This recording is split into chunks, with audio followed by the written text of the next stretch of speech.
দিন দিন হাতিরঝিল যেন মরদেহ ডাম্পিং স্টেশন হয়ে উঠছে।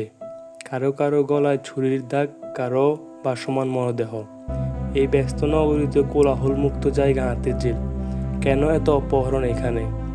রাত বাড়তেই কমতে শুরু করে মানুষের চাপ। নিরিবিলি থাকার পরে শুরু হয় অপহরণ। রাজধানী হাতিরঝিলে প্রায় পানিতে মিলছে মরদেহ।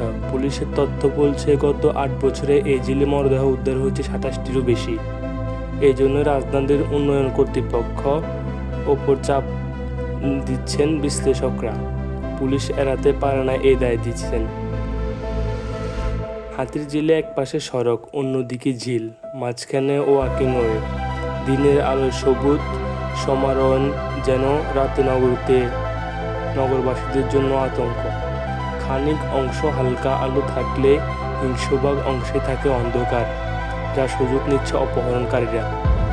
রাত যতই বাড়ছে ততই পাকা শুরু হয়ে হাতিরঝিল। সড়ক বাতিগুলো যেন এক প্রকার অকার্যকর, আর ওয়াকিং ওয়েগুলোতে যেন অন্ধকারের জগৎ।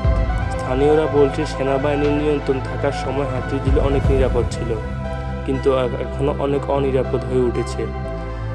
চিন্তায় ঘটনা ঘটছে প্রায়। এছাড়া বিভিন্ন সময় দেখা যায় পলিথিনে পেঁচানো নবজাতক ঝিলে ফেলা।